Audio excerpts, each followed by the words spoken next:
Bienvenidos nuevamente a todos. Continuamos nuestro trabajo dentro de este congreso.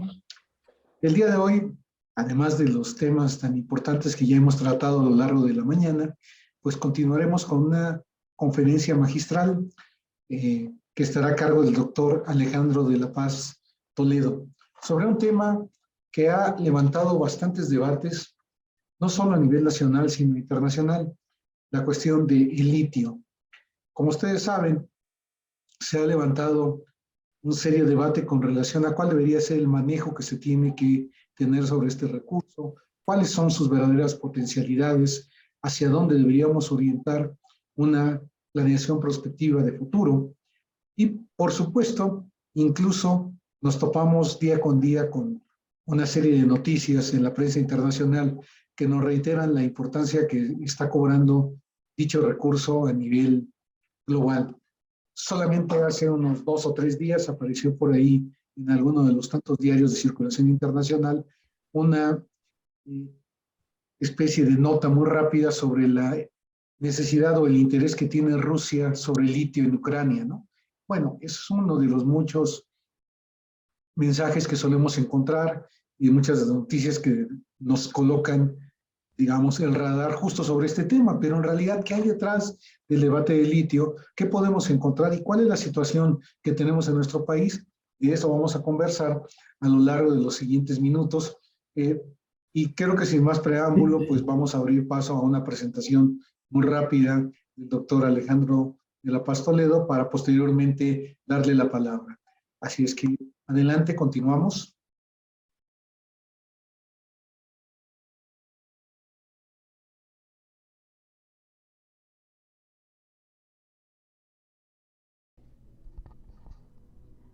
Alejandro de la Paz Toledo, doctor en Ciencias Económicas por la Universidad Autónoma de Madrid, maestro en Economía y Política Internacional por el Centro de Investigación y Docencia Económicas y licenciado en Economía por la Escuela Superior de Economía del Instituto Politécnico Nacional.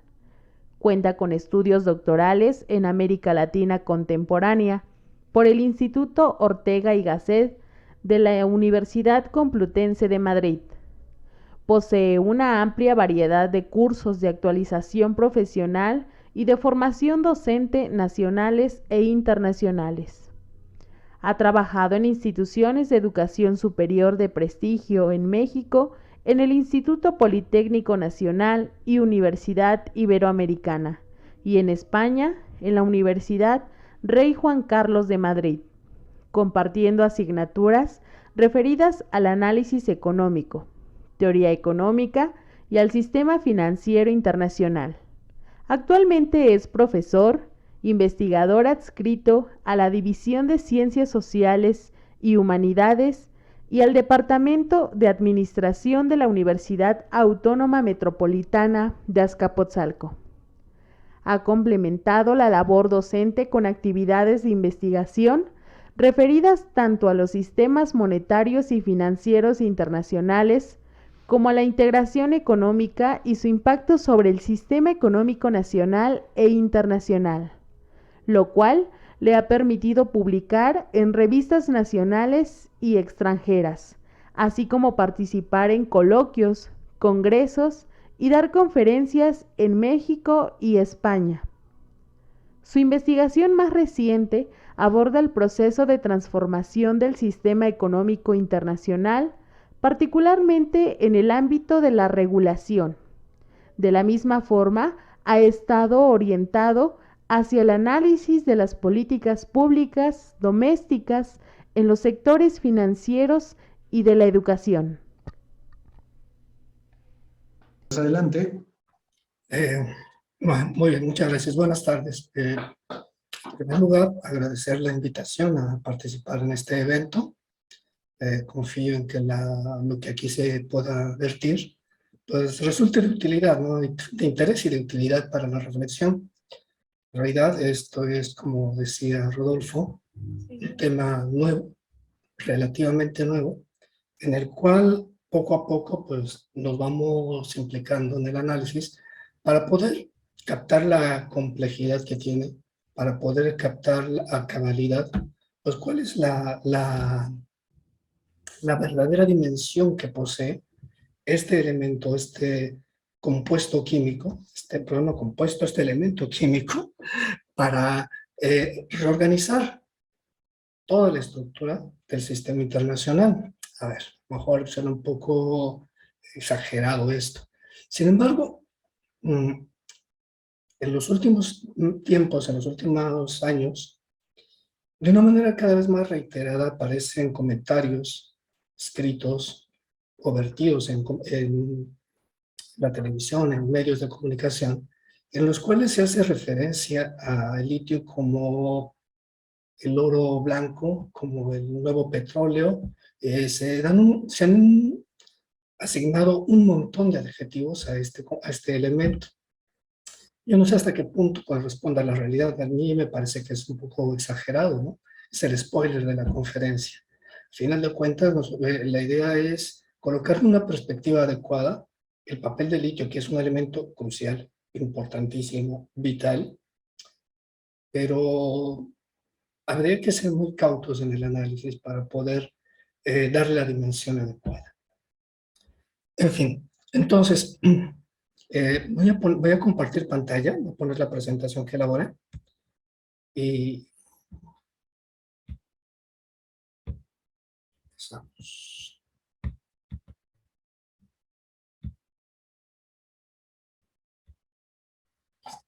Uy.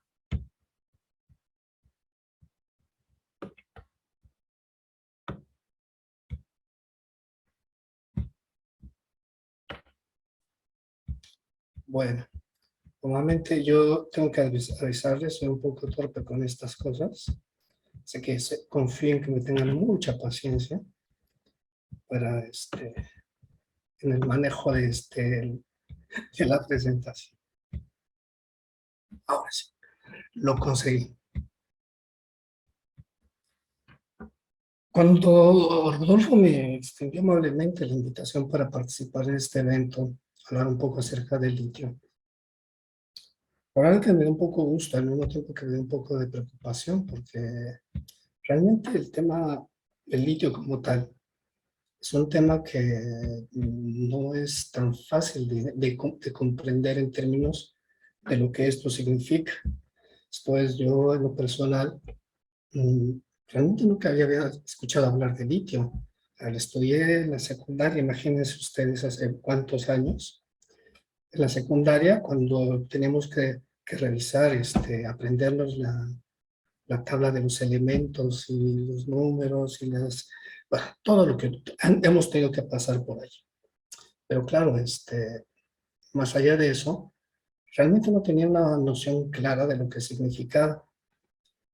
De tal manera que partiendo de mi casi completo desconocimiento del tema, me puse a investigar algunas cuestiones relacionadas con este elemento para poder intentar comprender qué es lo que significa en términos productivos, en términos económicos, cuál es realmente el papel que tiene este elemento químico. Entonces, la primera pregunta que yo me planteé es, bueno, ¿qué es el litio, no? ¿Para qué sirve? ¿Cómo se come? ¿Cómo se produce? ¿De qué manera está implicado dentro del ámbito de la economía, del ámbito de la producción? ¿Quiénes lo comercializan? ¿Para qué se comercializa?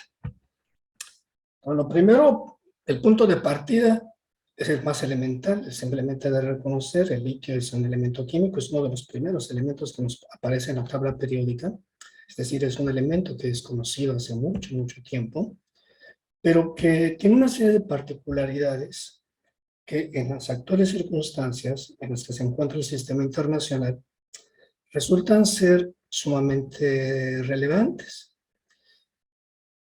Lo primero que llama la atención es el hecho de que el litio no es un metal en sí mismo, no es un mineral, es ambas cosas a la vez y simultáneamente, no es una cosa relativa, es un compuesto, es un elemento, perdón, sumamente peculiar que tiene un montón de propiedades de una que pueden vertirse en los procesos productivos innumerables utilizaciones. Aquí en la pantalla aparecen las principales características físicas y químicas que este posee. Podemos leer en la pantalla, y puestas así, la verdad que no dicen mucho a quienes, como es mi caso, pues tenemos casi un completo desconocimiento de lo que son las ciencias duras. Por eso también estudian de economía, que es más fácil. El caso es que aquí lo que nosotros estamos observando son propiedades que, una vez puestas en funcionamiento, en operación dentro de los procesos productivos, generan procesos, productos de una enorme trascendencia. Y repito, aún más en las actuales circunstancias. Por ejemplo, el primer punto, una dureza es de 0.6 en la escala de Morvan. ¿Y eso qué significa? Bueno, lo que implica esto es el que este metal, como metal, posee una enorme dureza, una enorme resistencia. Aquí habría que hacer una precisión sobre la cual vamos a ver un poco más adelante. El litio como tal no se presenta de manera pura, generalmente se presenta de manera combinada, mediante aleaciones o elaborando procesos químicos específicos, porque no es como, digamos, el oro, que nosotros podemos encontrar una piedra que contiene oro, le vamos rascando la arena y nos aparece una pepita de oro. El litio no es así. El litio es un metal que aparece mezclado y que casi que por definición debe de permanecer mezclado, porque es altamente inestable, puede inclusive explotar. Bueno, no puede inclusive explotar, explota cuando se encuentra solo. El hecho es que esta dureza, el carácter, la propiedad de dureza, se traslada a aquellos metales con los cuales se puede aliar. Se producen aleaciones que van a ser pues sumamente potentes, es decir, estamos hablando de aleaciones que pueden ser altamente resistentes. Pero no solamente eso, sino que el litio es un metal muy ligero. Es un metal tan ligero, que más ligero que el aluminio inclusive, pero con una característica adicional: es más duro, es más resistente que el. Es decir, si por ejemplo nosotros estamos pensando en subirnos alguna vez al transporte de Tesla para ir a hacer un viaje interplanetario, pues no sería una mala idea que en la elaboración de ese medio de transporte, de ese cohete, se utilizara el litio. Porque esto le conferiría un montón de propiedades, de ventajas a ese cohete. Permitiría, primero, darle una mayor resistencia frente a cualquier evento. Pero no solamente eso, sino que, por ejemplo, el problema del litio, sin embargo, no es la propiedad física, es el precio que este tiene, por lo menos a la fecha. Es decir, para poder utilizarlo en la construcción de aviones, resulta sumamente oneroso. Todavía no existen las condiciones para poder hacer eso, pero potencialmente tiene un montón de ventajas, porque además, como se observa por ahí, el litio es un producto que es más ligero que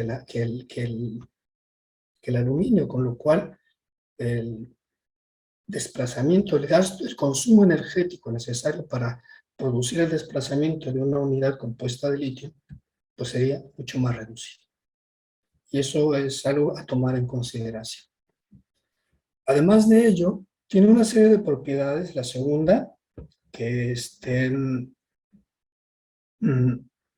absorbe humedad, sirve, por ejemplo, para la elaboración de aceites, porque les otorga una mayor finura a los aceites, de tal manera que pueden soportar mayores temperaturas y tener una mayor duración.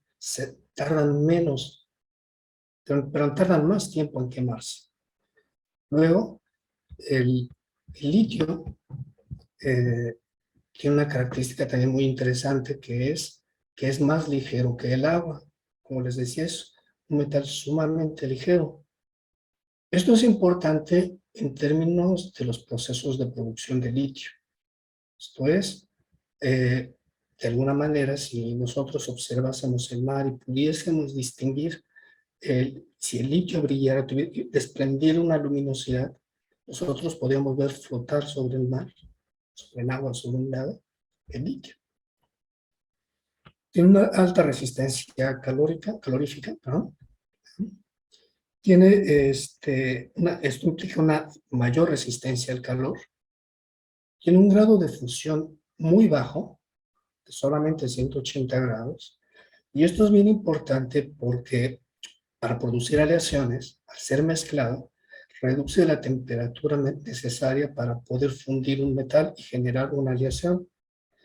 De tal manera que reduce el costo de elaborar aleaciones. Al menos lo reduce en términos del consumo energético. Y eso nuevamente es un dato importante en un momento en el que nosotros estamos enfrentando precisamente el problema de que en el horizonte de mediano plazo la generación de energía es uno de los grandes temas que tienen que ser resueltos por la economía a nivel internacional. Las otras propiedades que aparecen en la pantalla, la conductividad térmica y el potencial de ionización, son los que le permiten ser aprovechados para poder elaborar, para poder producir unidades de almacenamiento de energía, baterías de todo tipo, porque pueden distribuir adecuadamente la energía contenida en una unidad, pero además, al ionizarse el litio, permite la acumulación más estable de energía eléctrica. Hay un elemento que a mí se me estaba pasando mencionar de todo esto que tenemos aquí en la pantalla, que es el hecho de que el litio puede ser utilizado igualmente para poder limpiar ambientes, para poder convertir el monóxido de carbono en oxígeno. Y esto es de enorme relevancia para ciertas actividades como vamos a ver enseguida. El litio como mineral nos aparece de diferentes formas. Nos aparece como sales y nos aparece como roca. Su forma de roca, a su vez, se divide en dos componentes, o dos presentaciones, que una es la dura y otra es la blanda. La roca dura son los nombres que aparecen ahí en pantalla, y la blanda equivale a la arcilla. La primera, los sales. La presentación del litio en la forma de sales es conocida también como presentación en salmuera. ¿Qué es lo que implica esto? Implica que por la propiedad que nosotros hemos observado previamente, en aquellos yacimientos en los que el litio se encuentra en salmuera, en sal, se encuentra prácticamente flotando sobre el agua. Y esto hace que los costos de extracción del mineral sean relativamente bajos. Esto es, en las actuales circunstancias existentes a nivel tecnológico, a nivel de costos, la explotación de yacimientos de salmuera son las más rentables, son las más eficientes, debido a los costos que estas tienen. Sobre todo porque nosotros lo podemos comparar con los otros tipos de yacimiento, con los de roca, ya sea dura o sea blanda. En el caso de los de roca dura, la técnica de explotación no es distinta de la que se presenta con cualquier otro mineral. Es decir, actualmente existe la tecnología, una tecnología eh, adecuada para la explotación del mineral. El problema es que generalmente en las explotaciones de roca dura, el, el contenido de litio sobre roca es muy reducido. La calidad de los yacimientos es muy baja, con lo cual los costos aumentan. Luego aparece la roca blanda.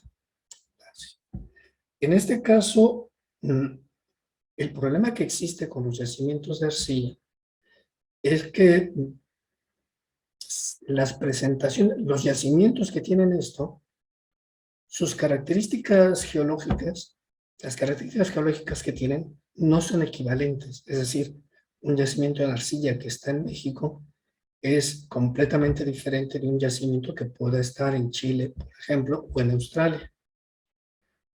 Y ello supone que se tiene que generar un proceso tecnológico, una forma de producción, de explotación del mineral específica para la región, para el yacimiento en el que se encuentra presente el mineral. Eso es importante en términos de costos, porque evidentemente nosotros sabemos que si podemos homogeneizar un proceso de producción, si nosotros podemos aplicar el mismo proceso productivo en diferentes terrenos, los costos de producción se nos reducen por la vía de las escalas, de las economías de escala de producción. Pero eso está ausente bajo las condiciones actuales existentes en la explotación del mineral. Y es por eso que en el presente momento el grueso de la producción de litio que se genera a nivel internacional se hace en los minerales de sales. Entonces, estamos hablando de qué es la salmuera, la forma privilegiada de presentación de yacimientos para la explotación. Esta forma, la salmuera, tiene una característica adicional, que prácticamente todos los yacimientos que se han encontrado han sido en regiones desérticas. Y esto es importante pues, porque la climatología, la ausencia de aguas, lo que ha hecho es ir evaporando a lo largo del tiempo esas aguas y han ido sacando a flote el litio. Y entonces, la técnica que se aplica simplemente es la inyección de agua para levantarlo de la tierra, construir piscinas artificiales para poder llevar los yacimientos, la salmuera, a esas piscinas, inyectarlos de agua y casi que recoger el litio. Pero claro, habrá que pensar que este procedimiento no es automático. Es decir, no se podría empezar a producir el día de hoy y esperar a que mañana se estuviese en condiciones de producir litio. Porque, si bien es cierto, es que es relativamente sencillo, o sea, la explicación que les doy implica ello, implica una enorme sencillez.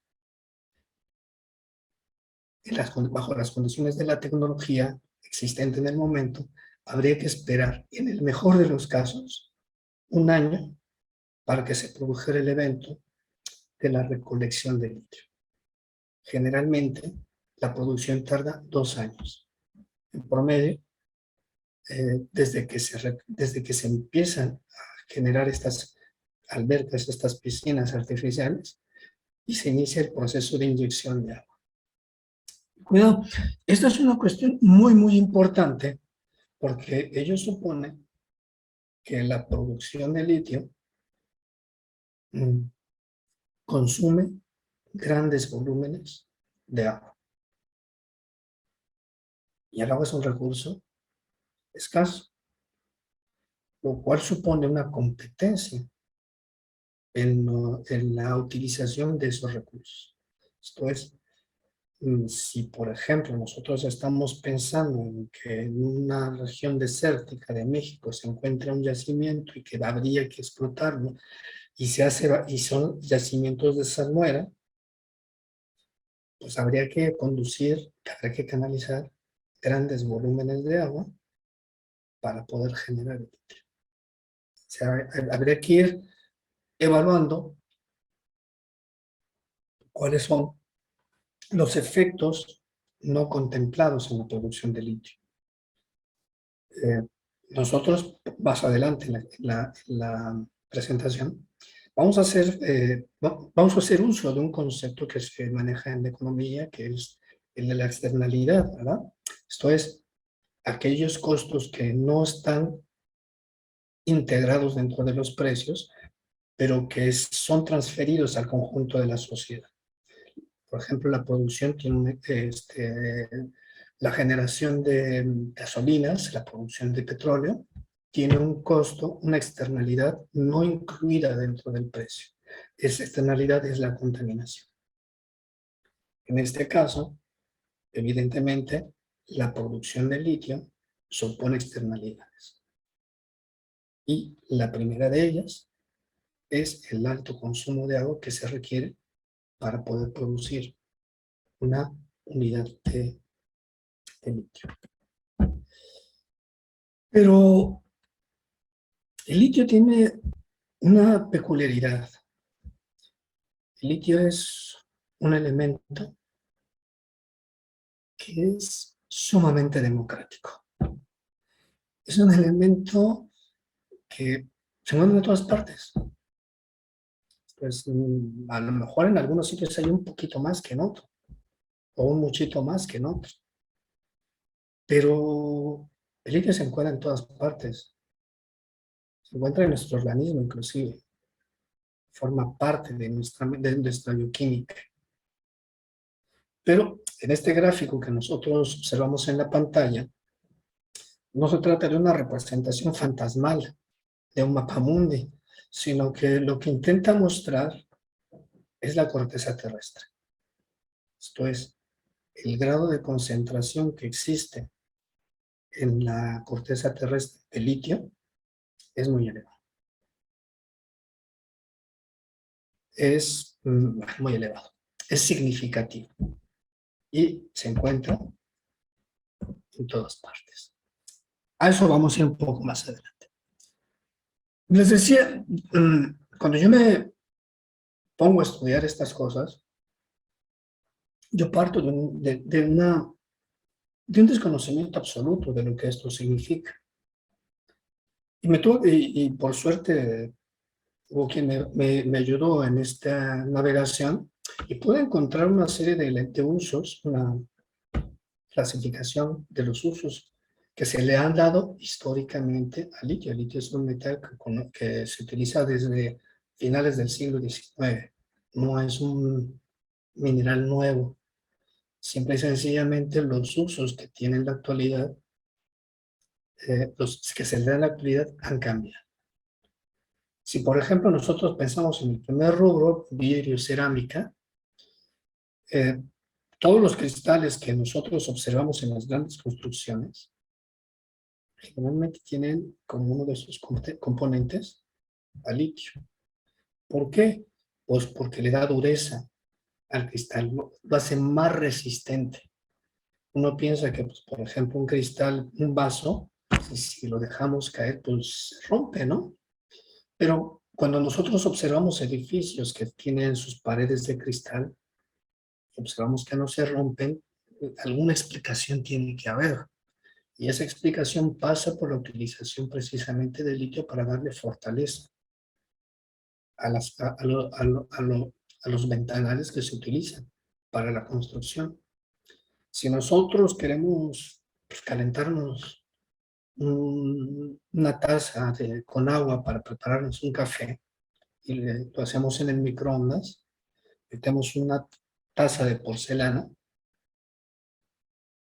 y resiste el calor. principio nosotros podríamos pensar que pues, es porque es cerámico, ¿no? Pero claro, la cerámica supone un contenido mínimo de litio. Como les decía anteriormente, en las grasas y lubricantes, en los lubricantes más eficientes, para volverlos más eficientes, se les incorpora el litio. En los sistemas de refrigeración se incorpora el litio, porque, como les decía, el litio absorbe gases que son potencialmente tóxicos en sistemas cerrados y se utiliza en submarinos y en estaciones espaciales. Como les comentaba anteriormente, tiene la cualidad de poder convertir el monóxido, de absorber, perdón, el monóxido de carbono y volver a respirar, ¿no? El aire que se encuentra en un ambiente cerrado. Lo que habíamos comentado de la aeronáutica también se presenta. Pero aquí hay una cosa que es muy llamativa, la energía nuclear. Porque de forma natural, el litio posee una serie de isótopos. Están aquí marcados como los isótopos, como litio 6 y litio 7. ¿Por qué son importantes estos dos isótopos? Porque pueden desencadenar procesos de fusión nuclear y se encuentran en la naturaleza. Esto es, nosotros sabemos que para poder realizar la fusión nuclear, en la actualidad se utiliza el uranio enriquecido. Las bombas que han estallado, las centrales nucleares que están operando, para poder generar la fusión utilizaron uranio, que es un componente mucho más inestable que el litio, pero que además tiene que pasar por un proceso de enriquecimiento. Los isótopos estos, 6 y 7 de litio, podrían llegar a sustituir al uranio. Esto es tan importante, pero tan importante. La historia de los eventos no suceden por casualidad. Que, por ejemplo, uno de los grandes productores de litio de la actualidad, que es Chile, nacionalizó el litio justo en medio de la mayor ola de privatización existente en ese país, bajo el gobierno de Pinochet. O sea, la versión más radical del neoliberalismo que se aplicó en Chile coincide con la decisión por parte del señor Pinochet de nacionalizar el litio. ¿Y por qué lo hace? Porque ya se sabía en ese momento el papel que podría llegar a tener el litio para la producción de armamento nuclear.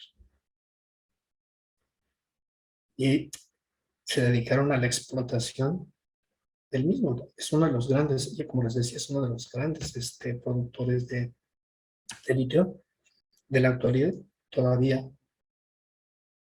Chile. Pero, ojo, esto es importante por un tema de energía, porque el gran problema de la economía internacional, el gran problema de la contaminación, está asociado a la generación de energía. Porque toda la producción de energía, el grueso de la producción energética se hace sobre bases contaminantes.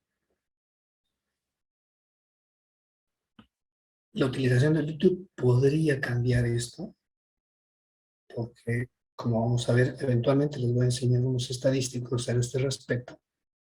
La energía nuclear, en el largo plazo, bueno, no, en el mediano plazo, podría ser la alternativa para poder avanzar hacia una transición energética. Muy riesgosa, por supuesto, pero tiene externalidades menores que el resto de fuentes energéticas. Y es por eso que es sumamente importante esta utilización. Luego tiene otros usos, ¿no? En la medicina, por ejemplo, ¿no? Yo, la primera vez que escuché hablar de litio fue en la secundaria. Me tuve que aprender el litio. La segunda vez que yo escuché hablar de litio fue cuando, ya siendo más mayor,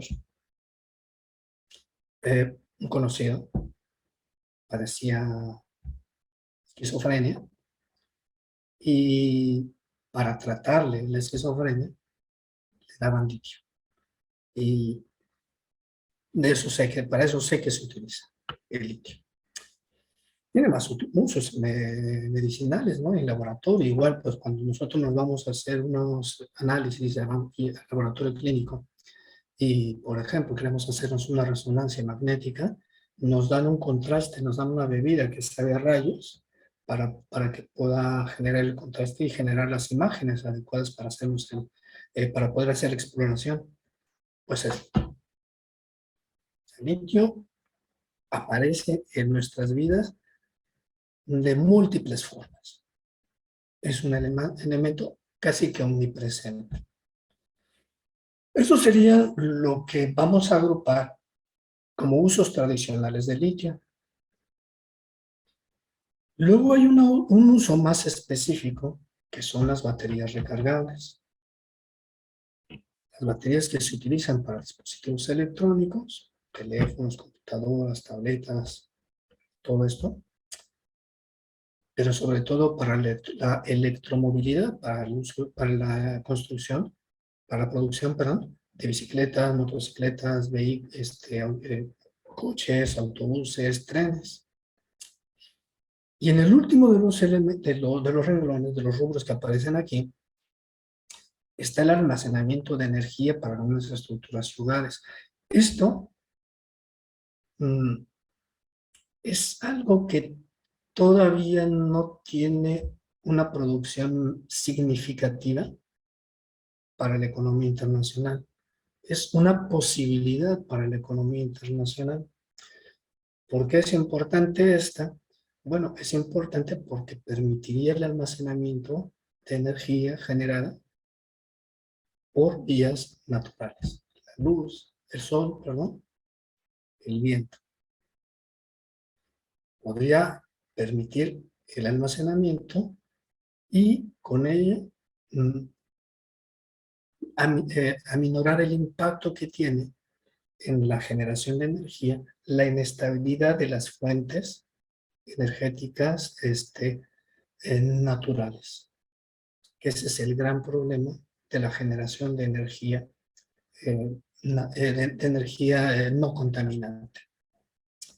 Muy bien. El mapa que nosotros observamos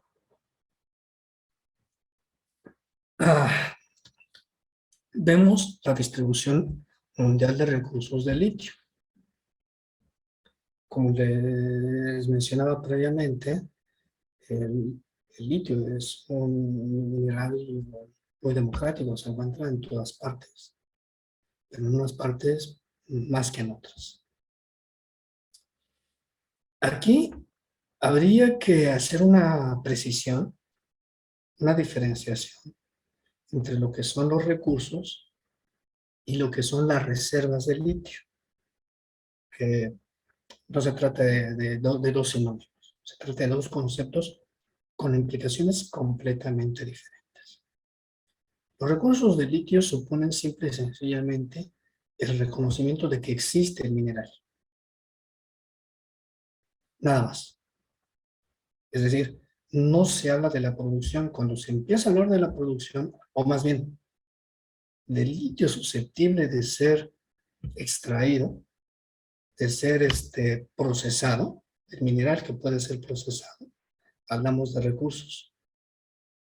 En el mapa que nosotros observamos, simplemente se da cuenta de la existencia de recursos.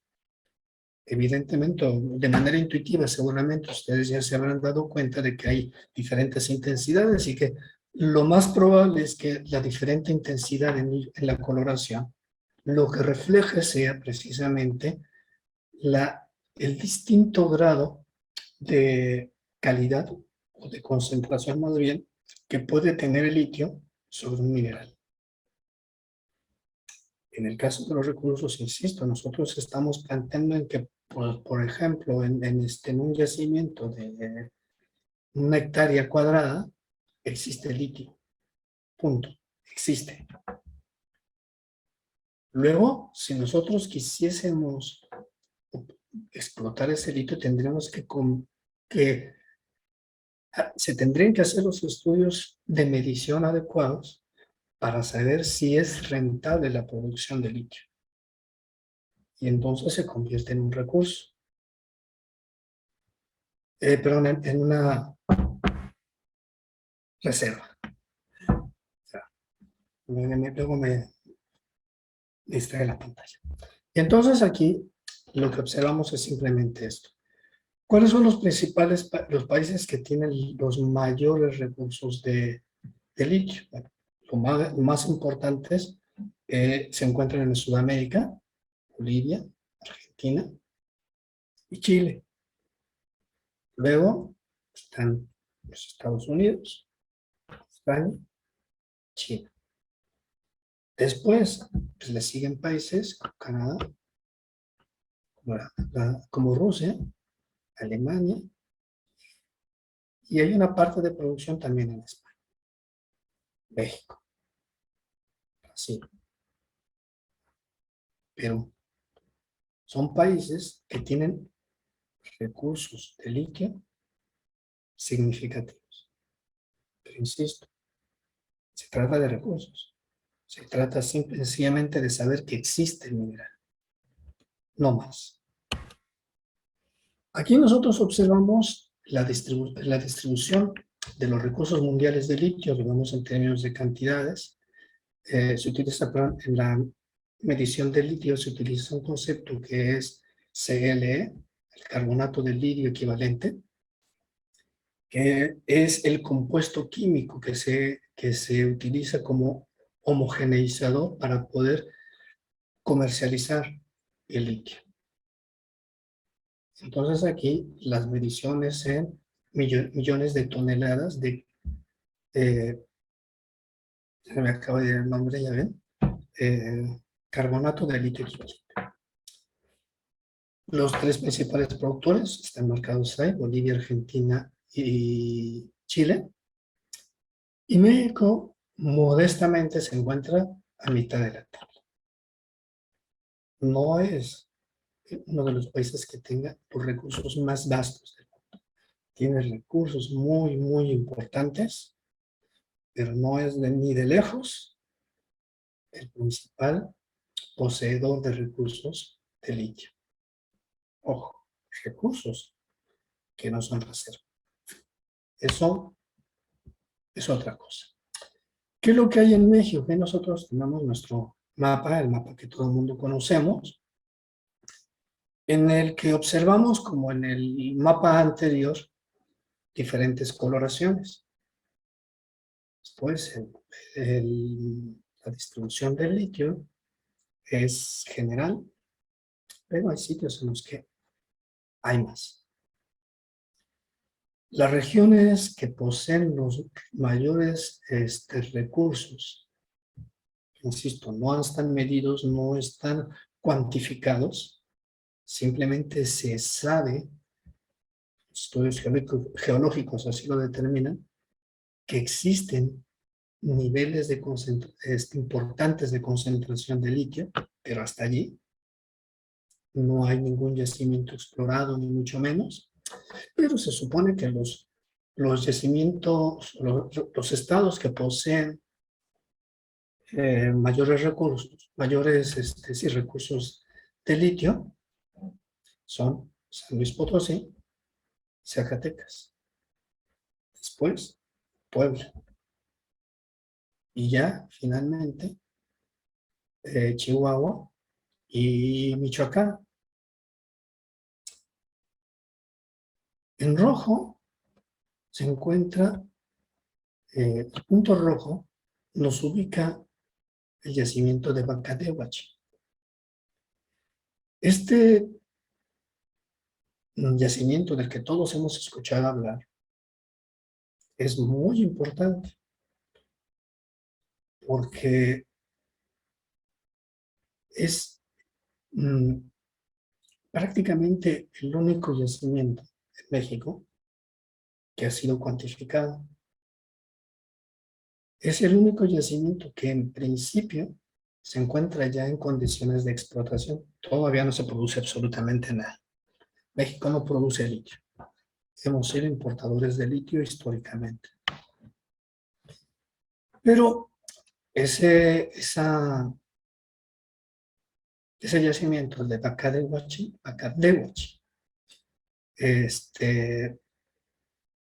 puede ser uno de los más importantes a escala global por los niveles de concentración que se encuentran allí. Esto es, nosotros estamos hablando de yacimientos, de un yacimiento que rebasa el grado de concentración, que es prácticamente el doble, tiene el doble de concentración que los principales yacimientos existentes en Chile. ¿Qué implica esto? El grado de concentración supone el porcentaje de litio contenido en una unidad. Mientras más grande sea el grado de concentración, se supone que se puede extraer una mayor cantidad de metal, del metal por mineral procesado. Y en el caso de este yacimiento, es uno de los que tienen niveles de concentración más altos a nivel global. Hay otros dos puntos que se encuentran en Oaxaca y en Tamaulipas. Son solo puntos porque se supone que ahí puede haber yacimientos importantes, pero todavía no ha sido confirmado por el Instituto Geológico. Se supone, se dice que pueden ser importantes, pero todavía no hay absolutamente. Como les comentaba, México no es un país productor de litio hasta el momento, pero tiene el potencial para convertirse en él. Luego aquí, en los datos que aparecen en pantalla, nosotros observamos algunos de los yacimientos que ya han sido identificados. Los niveles de concentración que tienen son muy elevados, lo cual significa nuevamente que por costo, la relación costo-producción, pueden ser de los yacimientos más rentables existentes. Eso nos lleva a ver qué pasa a nivel global, cómo se distribuyen las reservas mundiales de litio. Aquí ya estamos hablando de reservas, no de recursos. En las pantallas anteriores lo que nosotros observábamos eran las reservas que tenían. Aquí estamos hablando, pero los recursos, es decir, simplemente el conocimiento de que existe el metal. Aquí nosotros estamos hablando de yacimientos que se encuentran en proceso de explotación, que ya están produciendo. Y los principales poseedores de reservas de litio son los que vemos en pantalla. El más importante es Chile. Pero gradualmente se han ido incorporando otros productores. Un dato que llama la atención es el comportamiento de China, que cada vez tiene más reservas, pero también el de Australia. Y aquí un dato medio tramposo, porque nosotros podemos pensar que para Australia esto sería algo muy, muy bueno. Y a lo mejor podría ser. Pequeño problema.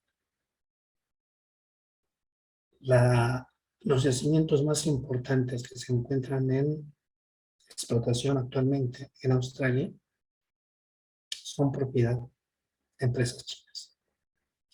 Lo cual significa que la producción en manos de China es prácticamente equivalente a la producción de Chile. perdón, las reservas de China, que son, repito, las más grandes.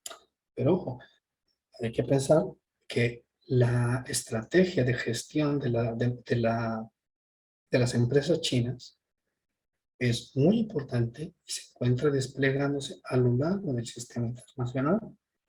No es ninguna casualidad entonces que precisamente la única mina, el único yacimiento que la reforma energética, que está la ley del minera, del litio, que acaba de pasar apenas por el Congreso, por la aprobación en el Congreso, el único yacimiento que no se puede tocar por esta que hizo el presidente de respetar que como mexicanos cumplimos con nuestra palabra, el único yacimiento es que está en manos de los chinos, que es susceptible de empezar a producir prácticamente ya, es Acadehuachi, lo cual supone que los ganones van a ser los chinos.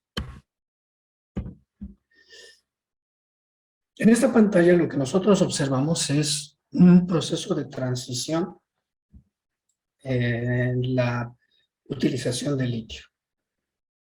Esto es, con color azul nosotros tenemos los usos tradicionales que muestran un crecimiento continuo, salvo el año 2020, pero todo el mundo eso nos queda claro que los usos tradicionales, el consumo de litio cae pues, por la enorme caída de la economía internacional.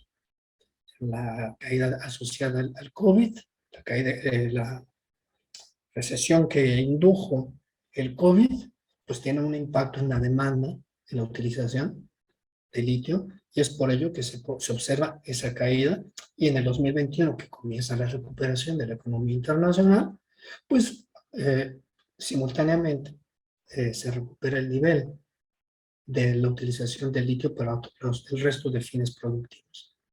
Lo que sí que es llamativo, en cualquiera de los casos, es el crecimiento casi exponencial que ha tenido la producción de baterías de litio, de ion litio, de baterías para móviles, para dispositivos móviles de comunicación móvil, pero también para la electromotricidad, para la producción de automóviles eléctricos o híbridos.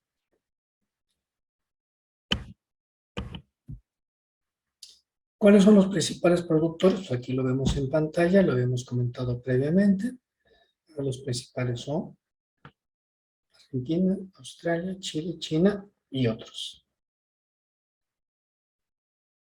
Ya me equivoqué por andar con prisas. Chile no es todavía un gran productor, tiene un montón de reservas. En la pantalla anterior, dos pantallas anteriores, lo que observamos era la disponibilidad de reservas. Y aquí hablamos de la producción, como les decía, la producción en Australia se encuentra en manos de chinos y la producción propia, lo cual significa que la mayor parte de la producción, de la comercialización de litio a escala global pasa por empresas de nacionalidad china. Insisto, no es un dato menor en las actuales circunstancias.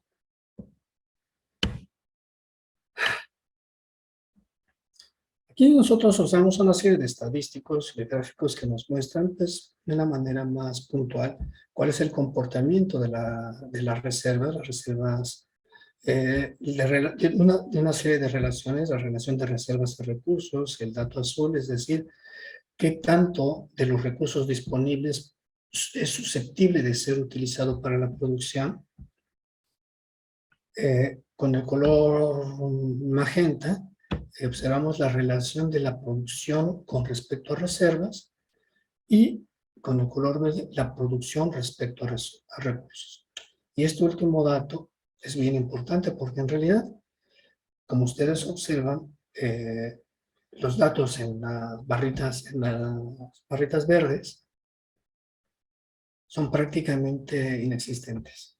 Es decir, el nivel de consumo que se tiene sobre los recursos, sobre las reservas, es prácticamente inexistente.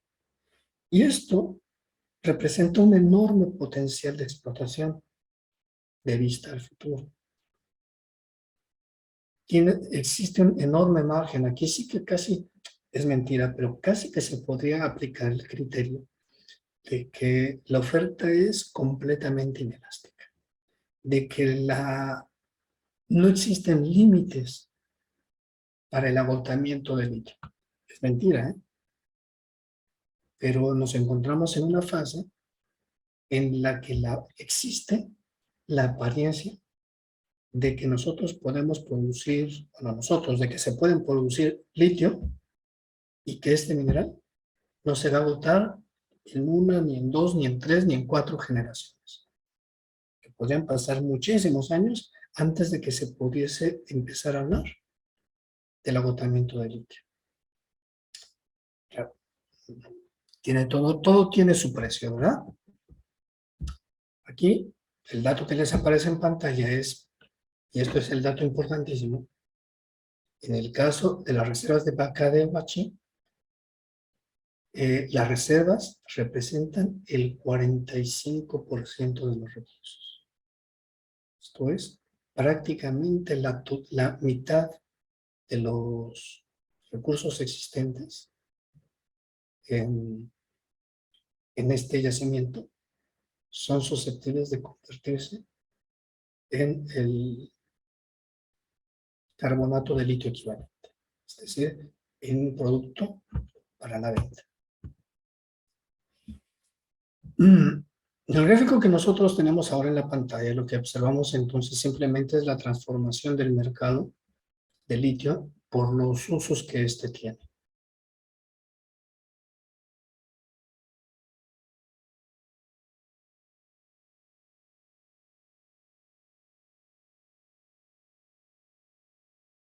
Litio, que es lo que supone el concepto BIL que aparece allí en pantalla. Y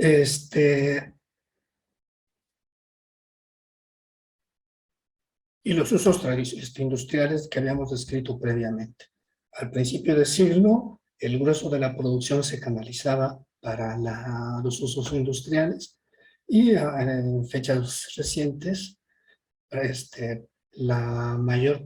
porcentaje más elevado de la producción de litio se destina para la producción de baterías de todo tipo. Aquí nosotros tenemos en este gráfico cómo se distribuye el consumo, producción de litio, de las baterías de ion litio, perdón, y vemos el crecimiento enorme que han tenido. La producción de baterías para la construcción de vehículos ligeros. Bicicletas, motos, automóviles de tracción eléctrica, sean híbridos o sean plenamente eléctricos. Y nosotros observamos en el gráfico cómo ha ido evolucionando la producción de automóviles eléctricos en el mundo. Al principio, hace 10 años, de 10 años a la fecha, ha pegado un salto enorme la producción de este tipo de vehículos. Esto tiene una explicación que se encuentra asociada a la modificación de las normativas en materia de movilidad en muchos países. Esto es, y en muchas regiones. Por ejemplo, en Europa existe un horizonte temporal para la utilización de los automóviles de combustión interna. Se supone que para el año 2035 van a desaparecer de Europa, del paisaje europeo, todos los automóviles de combustión interna, que sean plenamente de gasolina. Para los plenamente a gasolina tienen un horizonte que va al 2030, me parece, si mi memoria no me engaña, y los automóviles híbridos pueden tener una vigencia hasta el año 2035. A partir de ese año, todos los automóviles, toda la movilidad que se realice en en la región europea se va a hacer por vía eléctrica o a través de generación del consumo de energía eléctrica. Y esto pues ha supuesto un despegue enorme de la demanda de vehículos eléctricos, repito, todavía híbridos y plenamente eléctricos.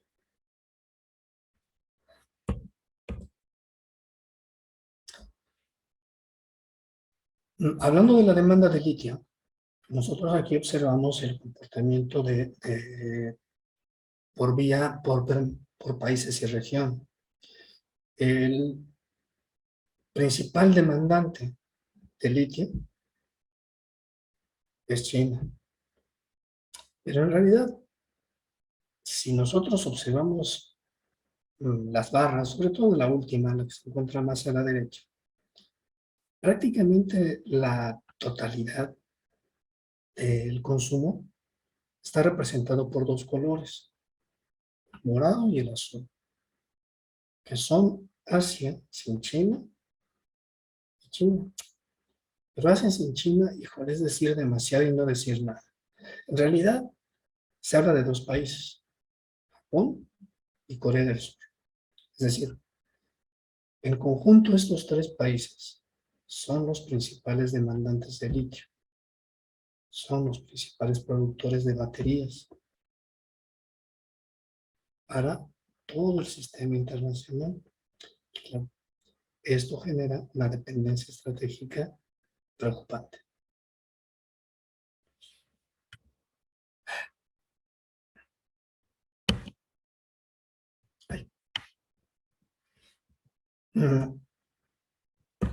¿Por qué? Pues porque si nosotros observamos de ambos lados, en ambas hojas de la tijera, hay una presencia dominante. China. China es uno de los principales demandantes de litio como país. Si solo hablamos de país, es el mayor demandante de litio. Pero dos, es el mayor productor de litio, sea porque lo produce internamente, sea porque la globalización, la neoliberalización de la economía, la desregulación de los mercados, le ha permitido acceder a la propiedad de grandes yacimientos a lo largo de todo el sistema internacional. Se encuentra en condiciones, por lo tanto, de determinar el comportamiento del mercado. No es un dato menor que nosotros tendríamos que tomar en consideración. Luego ya se pueden hablar de otros elementos que además, en términos de geoestrategia, son sumamente relevantes, ¿verdad? Porque nosotros tenemos que ubicarnos en la coyuntura actual. Hasta el momento, lo que les he mostrado es un corte en el mercado, es un corte transversal del mercado de litio. Hemos hablado de litio como si no tuviera nada que ver con el resto del sistema internacional. Pero este sector está inscrito dentro de una dinámica bien específica. El comportamiento que nosotros hemos estado observando se explica por la naturaleza del sistema productivo a nivel global, por la forma en la que está organizada el régimen de crecimiento del sistema internacional. Y es ahí en donde nosotros tenemos que ubicar el verdadero potencial que tiene el litio. Me explico. Nosotros, de una manera muy clara, en el periodo reciente, hemos observado una manifestación de la fragilidad, de la vulnerabilidad que tiene el sistema internacional desde la perspectiva de la humanidad. Esto es, el tema del COVID no es un tema exclusivamente sanitario, es un tema que es resultante, que es reflejo de la crisis del sistema internacional o de la crisis, de la fragilidad, de la vulnerabilidad del sistema internacional. La enorme caída de la producción es un impacto que a lo mejor nosotros decimos, pues nos recuperaremos, no pasa nada. Estimulamos a la economía, vamos sobre vías keynesianas y se producen políticas para poder recuperar los niveles de producción y de consumo pre-pandemia, y aquí no ha pasado absolutamente nada. Pues sí, lamentablemente habrá que reconocer tristemente que algunos compañeros, camaradas, amigos, familiares se quedaron en el camino como consecuencia del COVID, pero a nivel del sistema, pues no pasa nada. Que no es así. La verdad es que no es así. Simplemente lo que hizo la coyuntura del COVID ha sido desvelar a los ojos de toda la humanidad la existencia de una severa crisis en el régimen de crecimiento, en el régimen bajo el cual funciona la economía internacional. Una fragilidad que se refleja en términos medioambientales, se refleja en términos económicos, se refleja en términos energéticos y más recientemente en términos hegemónicos. Ahora mismo estamos nosotros situados precisamente en esta última parte, en la crisis de hegemonía. Tenemos, pues a lo mejor porque está muy lejos, uno piensa Rusia, eso está Ucrania, está re lejos. Pensamos que eso no nos toca. Nos toca a tener un impacto precisamente por la naturaleza de la construcción del régimen de crecimiento. Lo que está pasando en Ucrania nos afecta, no porque sea un problema de la humanidad, sino porque la globalización, la mundialización de la economía ha ido generando una serie de nexos entre los diferentes nodos de esta red que ha ido transmitiendo la problemática de ocurrir en un evento hacia otro por las cadenas globales de valor que se han ido construyendo desde los años 80, que se han ido agudizando en los últimos 20 años y que han facilitado la homogeneización de los patrones de consumo a nivel global. De una manera, la globalización ha ido borrando fronteras a nivel productivo, a nivel comercial.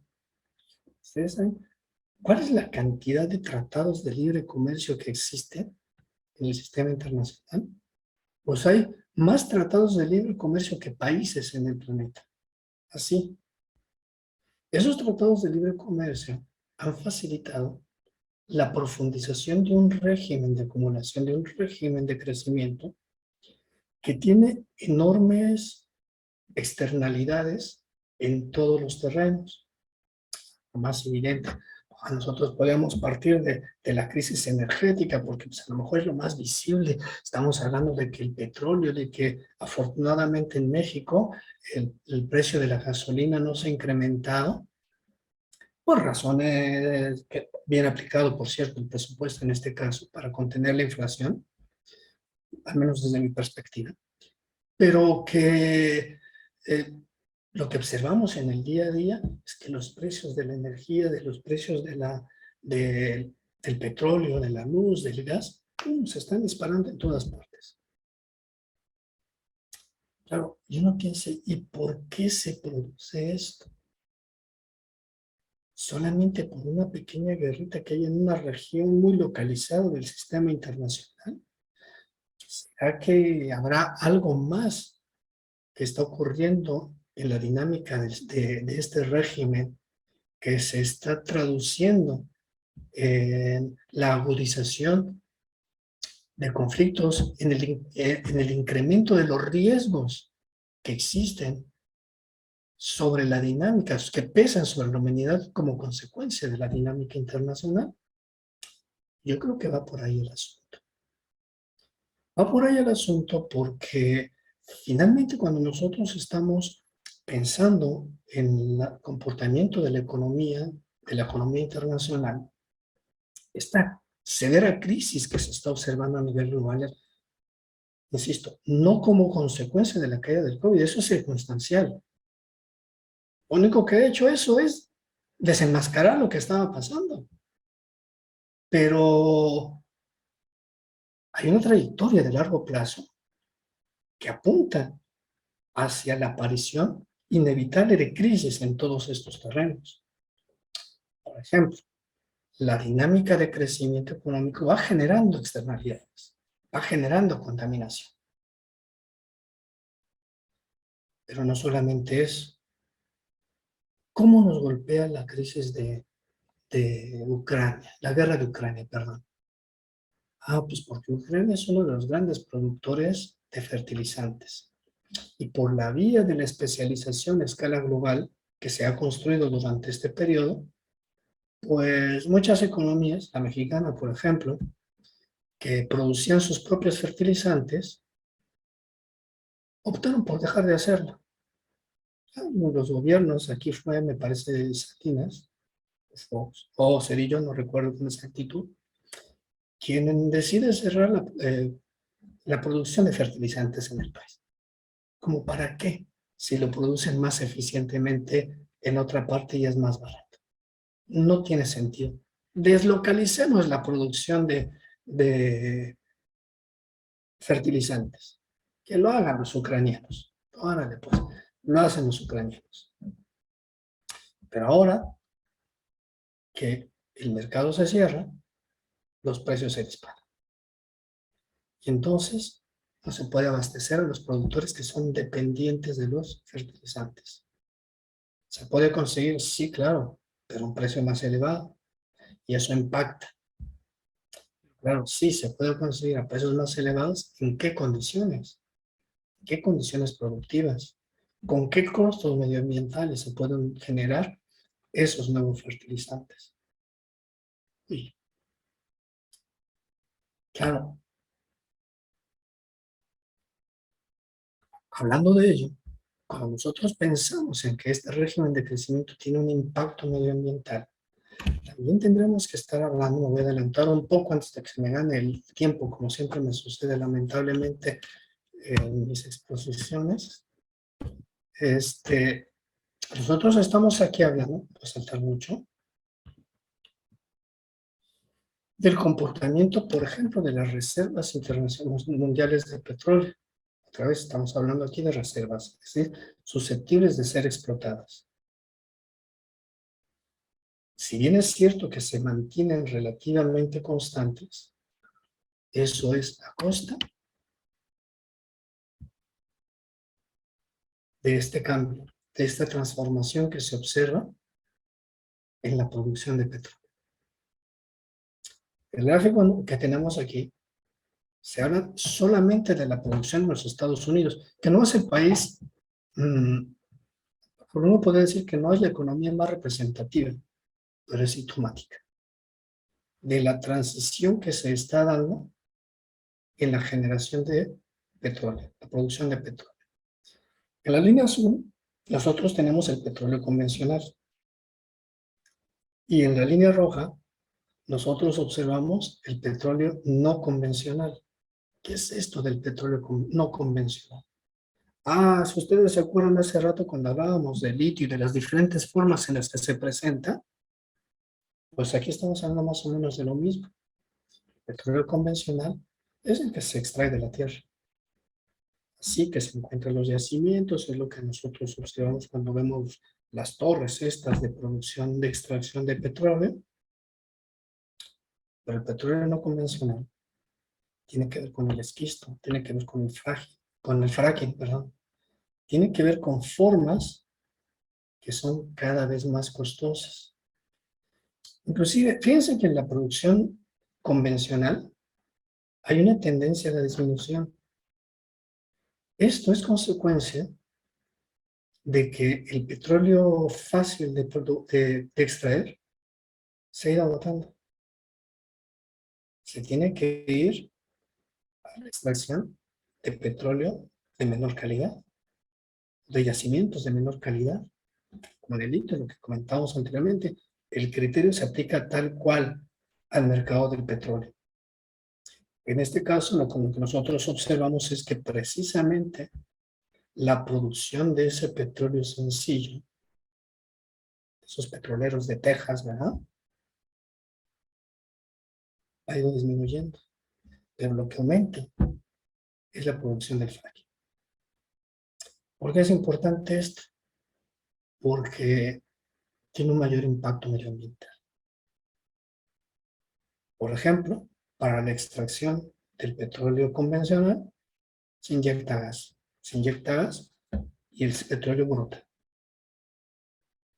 Para el fracking, lo que se inyecta es agua.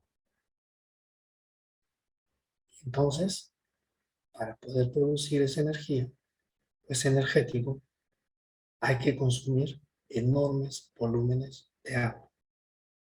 Para obtener ganancias, se requiere entonces castigar ambientalmente, generar un costo ecológico a la sociedad.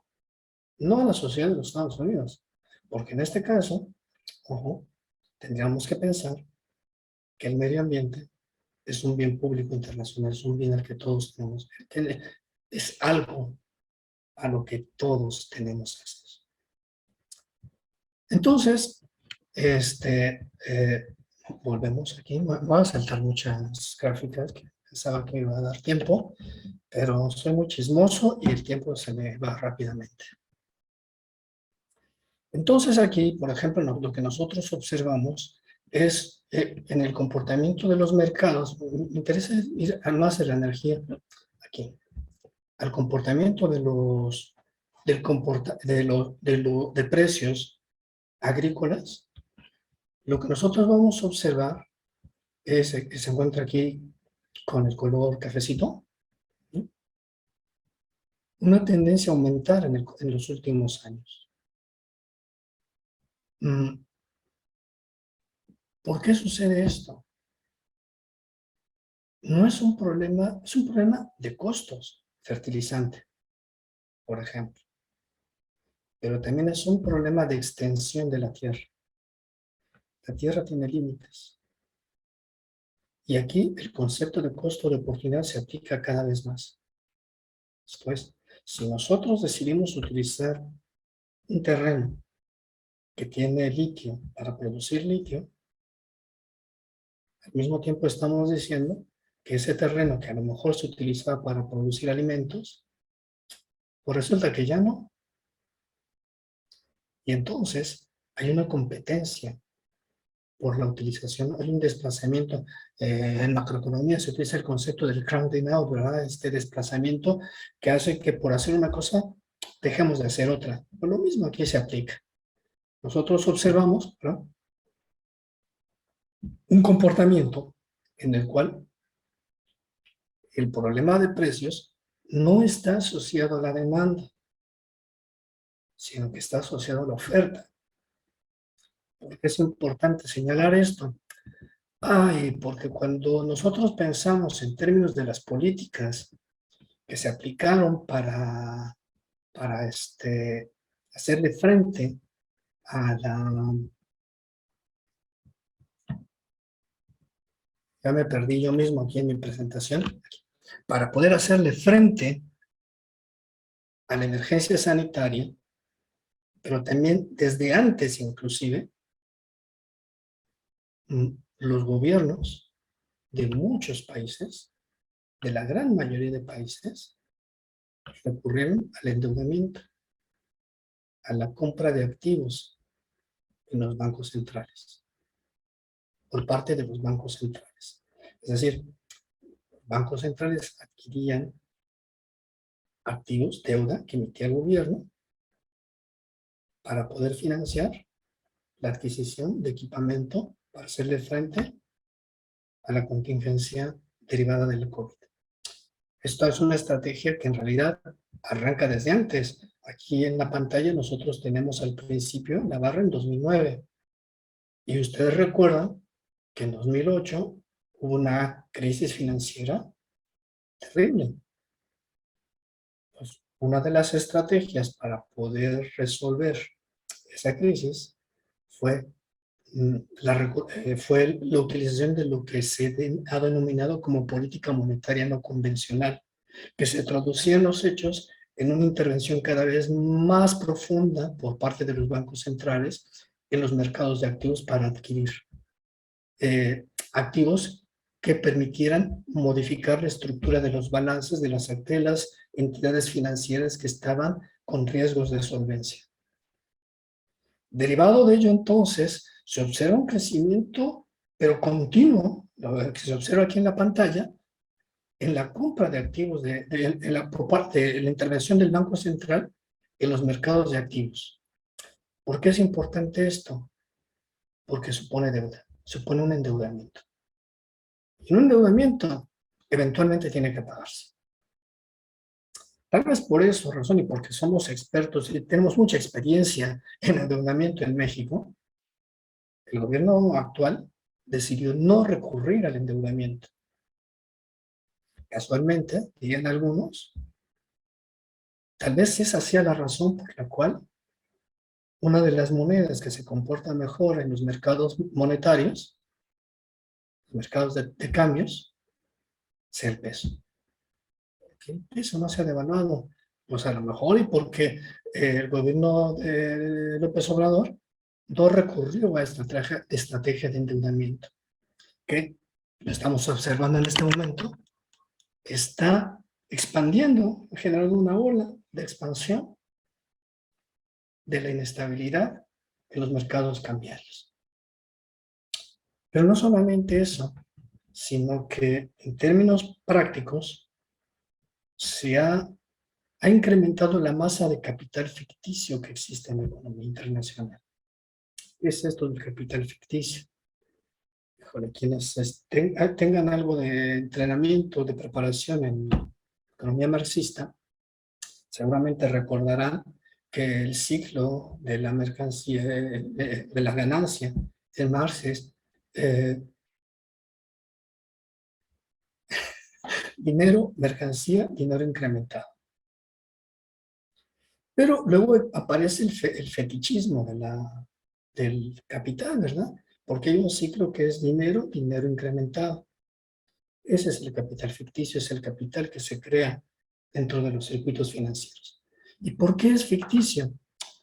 Fíjense ustedes que si nosotros tuviésemos a mano las estadísticas del volumen, del monto de activos financieros que existen en el conjunto del sistema internacional y los comparásemos con el valor del Producto Interno Bruto internacional, nos encontraremos con algo muy curioso. El valor de los activos financieros triplica el valor del Producto Interno Bruto internacional, mundial. ¿Qué es lo que significa esto? A ver, el dinero sirve para comprar, no sirve para otra cosa. Luego ya nosotros nos hacemos otras ideas, ¿verdad? Pero en la práctica solo sirve para eso, para comprar. Si nosotros utilizásemos todos los activos financieros para comprar el día de hoy, resultaría ser que no hay bienes suficientes, no hay bienes y servicios suficientes para poder validar la supuesta capacidad adquisitiva que tienen esos activos financieros. Y es por eso que nosotros estamos metidos en una seria crisis del sistema internacional. Una crisis que requiere de cambios en la dinámica del sistema económico a lo largo de todo el sistema. No se trata simple y sencillamente de ubicar un elemento particular, que es el litio, como un arma mágica que va a permitir la solución del sistema internacional. No. El litio es muy importante. Es tan importante que deberían de existir mecanismos adecuados para regular el comportamiento de la producción de este mineral. A ver, hay que avanzar a nivel regional, hay que avanzar a nivel de países, pero hay que avanzar a nivel global, porque la crisis económica, la crisis ambiental, la crisis ecológica requieren de soluciones. muy importantes, profundas, porque la dinámica que nosotros observamos aquí en pantalla supone que la emisión de carbono, nos muestra que la emisión de contaminantes tiende a ser todavía muy elevada. El capital natural en el mundo tiende a disminuir. El litio es sumamente importante, pero nosotros tenemos que, en términos de conclusiones, empezar a actuar sobre la base del reconocimiento de los grandes problemas que tiene el sistema internacional para empezar a diseñar estrategias que sean viables en términos económicos, no en términos de la rentabilidad económica, de la rentabilidad capitalista pura y dura, sino en términos de la preservación del sistema internacional de empresarios, de la sociedad como tal. Y ello supone como punto de partida el reconocimiento de los grandes problemas del sistema internacional, la existencia de una grave crisis medioambiental, una enorme desigualdad socioeconómica que se traduce en violencia de todo tipo, no solamente física, económica, pero que es consecuencia de la concentración y centralización del capital, la liberación de los mercados, la mundialización de la economía, ha supuesto que un pequeño número de empresas se apropien de sean los encargados de la apropiación de la producción de la mayor parte del volumen que se genera de producto a escala global. Luego entonces tendríamos que pensar en una solución utópica, ¿no? Sin utopía las cosas no funcionan, y habría que pensar en soluciones de carácter global, soluciones que pasen por la búsqueda de formas alternativas para generar procesos locales de desarrollo sustentable. Y es aquí donde yo lo vinculo con la temática de nuestro congreso, soluciones locales. Buscar resaltar el papel de la comunidad, de lo común, de lo que nos es común a todos, no del colectivo como un número, sino de lo que nos vuelve comunes, de lo que nos pertenece, no me gusta la palabra, pero de lo que está implícito en el concepto de lo común, para poder reconocer la existencia de bienes públicos de carácter global. Esto es, si nosotros pensamos, por ejemplo, lo que sucede en el Amazonas, si allí se toman decisiones basadas en criterios locales, se podría estar pensando, podríamos estar observando la expansión, cada vez que el Amazonas sería, que la selva sería cada vez más pequeña, que el pulmón mundial sería cada vez más pequeño. ¿Es bueno para los productores locales? Sí, en el corto plazo, pero no en el largo plazo. ¿Merecen los productores de esa región vivir bien? Sí. Y entonces por eso es necesario buscar soluciones globales que permitan transferirles recursos a estas regiones, que privilegien el ecosistema, la preservación del ecosistema frente a la rentabilidad económica.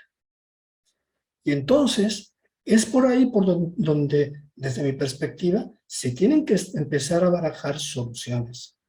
Luego, hay problemas de carácter laboral, de la gran contradicción del capital, que se manifiesta por los enormes grados de concentración de la riqueza que nosotros observamos, y que habría que buscarse nuevas formas de organización, de criterios de rentabilidad que no supongan la explotación de los trabajadores. Habría que pensar, por ejemplo, en jornadas ya no de 40 horas, sino a lo mejor de 25, de 28 horas. Habría que pensar en formas de distribución que faciliten el consumo. Pero además, formas de consumo distintas a las actuales. Por último, y esto es quizá lo más importante, el reconocimiento de la incapacidad del mercado para enfrentar riesgos ambientales y, por lo tanto, establecer que hay que sacar del mercado un montón de productos para poder garantizar la estabilidad, la continuidad del sistema internacional, la continuidad de la humanidad. La energía tiene que ser contemplada como un bien público. Todo mundo debería de tener derecho a acceso a la energía sin pagar por ello, o más bien sin tener que sacrificar para ello otro tipo de elementos, la contaminación y demás. La educación es un bien público que debería tener acceso a todo el mundo. La salud es un bien público también, debería de ser un bien público. Y por ahí, por la construcción de un nuevo consenso a escala global, pero para el cual los procesos locales son determinantes, tendría que avanzarse, repito, es la utopía, hacia una forma de regulación del sistema más perfecta. A lo mejor habría que rescatar del baúl de los olvidos el concepto de la planificación para poder gestionar de una manera más eficiente la severa crisis por la que atraviesa la humanidad en el presente momento.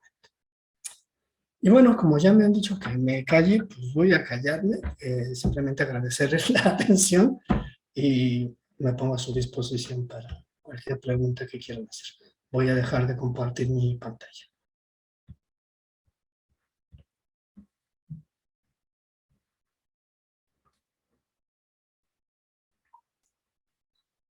Doctor, en realidad, cuando entramos a estos temas, son temas bastante largos y quedan ahí, digamos, cosas sueltas. Yo creo que es un poco por la cuestión de tiempos complicado abrir espacios a preguntas porque ya tenemos ahí el tiempo apretado. Pero yo pediría a quienes nos escuchan que nos hagan llegar sus preguntas a través del correo electrónico y de forma más o menos económica. El doctor, estoy seguro, tratará de darle respuesta, pero quisiera llamar la atención sobre 5 puntos que creo que son vitales. La primera cuestión es que creo que aquí, primero, nos acabas de colocar en un principio de conocimiento un tanto cuanto más preciso de a qué nos enfrentamos con la problemática del litio, ¿no? Efectivamente, uno observa en el periódico, medio revisa 2 o 3 cosas, quizá lee algunas investigaciones por encima, pero es difícil verdaderamente encontrar cuáles son, en el fondo, las condiciones que hacen al litio tan interesante, pero también el observar esto en el contexto de lo que ocurre a nivel global. Yo creo que aquí hay, digamos, el primer punto sería ese, ¿no? Conocer mucho mejor de qué fenómeno hablamos, dónde estamos parados y qué significa, ¿no? El segundo es esto analizado en términos de mercados, porque en efecto hablamos de un recurso que existe más o menos de forma abundante, pero cuya explotación debe ser vista bajo algunas temáticas o elementos clave, ¿no? Primero, qué tan económico es la producción, después, qué tanto esto es sustentable en el medio y largo plazo. La cuestión de las externalidades es súper importante. ¿Qué pasa con las externalidades a medida que las sumamos? Yo incluso pensaba en la complejidad de lo que ocurre una vez, todo esto que narrabas, ¿no? De la interconexión de los mercados y lo que va pasando una vez que hablamos de litio dentro de toda esa complejidad internacional. La tercera, que yo creo que es importantísima, es qué clase de políticas deberíamos seguir. Yo creo que aquí dejamos, yo te dejo esa pregunta para que después incluso se las comentes por vía escrita a quienes nos están escuchando, que tiene que ver con cuál debería ser la política, o no tanto la política, los criterios que guían una política para el manejo y la gestión del litio desde el punto de vista de la construcción de la acción de gobierno. Hay una cuarta que tendría que ver, desde mi punto de vista, con qué pasa, digamos, si vemos al litio en este sentido de la globalidad y cómo deberíamos observar también los fenómenos que vamos a tener en los siguientes años, considerando los cambios de las matrices energéticas, qué va a pasar y hacia dónde va, ¿no? ¿Cómo se van a mover esos mercados y qué va a ocurrir? Incluso en varios de los pasajes que tú comentabas, me me vino a la mente pues toda la discusión desde Ostrom, ¿no? De la gestión de los bienes comunes, toda esta cuestión creo que es importante. Y la quinta tiene mucho que ver también con el efecto que tiene que ver en esta vinculación entre lo local y lo global. Eso yo creo que es fundamental, ¿no? O sea, en ocasiones, y en efecto eso pasa, solemos ver muchos de los fenómenos que ocurren en el espacio local como si estuvieran aislados, cuando en realidad forman parte de toda la globalidad. El concepto de local, que desde hace muchos años atrás algunos analistas acuñaron y empujaron, creo que es central, porque si no pensamos en esas interrelaciones, difícilmente vamos a ser capaces de construir estrategias que contemplen, por ejemplo, algo que tenemos encima, ¿no? ¿Cuál es el límite y el agotamiento real de los recursos? Y cómo estos recursos se interconectan entre sí. Cuando tocas una parte, cuando ocupas algo, ¿qué acabas, qué terminas, cuál es el efecto en otras partes? Yo creo que ahí quedan abiertas esas preguntas. En realidad, como lo decía, es tremendamente complicado llegar a conclusiones que sean conclusiones únicas. Yo dejaría, digamos, este comentario con estos 5 puntos como el cierre, digamos, de lo que en estos momentos ha sido, digamos, una primera gran provocación. Reitero, me gustaría dejar abierta esa ventana de comunicación con los demás, porque sé que los tiempos siempre en estos congresos nos ocurre, se nos van encima, ¿no? Entonces, reitero el agradecimiento a Alejandro porque lo llevé de la parte de economista al análisis de muchas otras cosas. Sé que tu visión es siempre esta conexión mucho más internacional de la economía y creo que ha resultado para todos bastante interesante. No sé si de parte de los organizadores del colegio quisieran hacer algún otro comentario. No solo agradecer al doctor Alejandro el tiempo que nos otorgó y bueno, que tenga conocimiento que aquí en el Colegio Libre de Hidalgo siempre lo estamos esperando y será bien recibido. Muchas gracias. Tenemos que organizar otra. Sí, Okay. así será. Muchas gracias. Gracias.